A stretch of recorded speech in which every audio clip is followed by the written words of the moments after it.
हिंदू महासभा राम जन्मभूमि का मुकदमा लड़ रहा था। यही लाल कृष्ण आडवाणी सहित भारतीय जनता पार्टी और आरएसएस के प्रमुख नेताओं ने हमारे नेताओं से संपर्क किया और उन्होंने कहा कि भाई साहब, आप लोग इस तरीके से मुकदमे लड़ते रहेंगे, अगर आप कहें तो इसका हम राजनीतिकरण कर दें और अपनी सरकार बन जाएगी तो राम जन्मभूमि का मुकदमा ठीक ठाक हो जाएगा।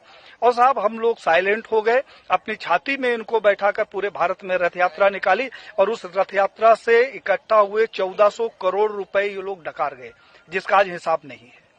तो 1400 करोड़ रुपया ये खा गए।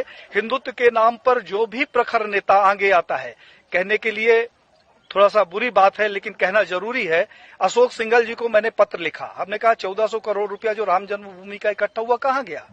अशोक सिंघल जी से हमारा बड़ा आत्मिक लगाव था। उन्होंने उसका जवाब दिया और मुझे फोन किया कि पांडे साहब, मैं अयोध्या जा रहा हूं, आप आ जाओ, आपसे कुछ बात करना है। मैं जब अयोध्या गया तो एक गले में वो पीला टॉवेल रखते थे, उन्होंने जो शिला रखी हुई थी उसकी धूल झाड़नी शुरू कर दी। हमने कहा कि ये क्या कर रहे हो। बोला, पांडे जी, मेरा अंतिम सपना है कि किसी तरीके से मेरे जिंदा रहते ये मंदिर का निर्माण हो जाए। साहब, उन्होंने हमारी उनकी काफी गंभीर चर्चा हुई। उन्होंने कहा, पांडे जी, अभी नहीं तो कभी नहीं।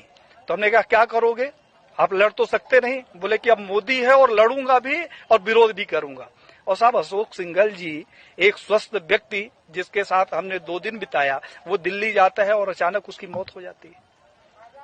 प्रवीण भाई तोगड़िया, जिसके पास जेड कैटेगरी की सुरक्षा हो, जो पेशाब करने बाथरूम में जाता है तो पहले बाथरूम चेक होता है और वो रोड के किनारे लावारिस पड़ा मिले, उसके सिक्योरिटी का पता नहीं और उसका पता नहीं। कमलेश तिवारी, जिसकी सिक्योरिटी के लिए 24 गार्ड नियुक्त थे, हमारे पास उसके पत्र हैं साहब, और उस आदमी की हत्या हो जाती है और हत्या का कारण सिर्फ ये होता है कि उसकी सुरक्षा में कमी कर दी जाती है। तो बीजेपी के समय में मैंने ये देखा कि जितने हिंदूवादी प्रखर नेता हुए हैं उनकी एक एक करके हत्या कर दी गई। अभी 2 तारीख को हमारे पास लखनऊ से फोन आया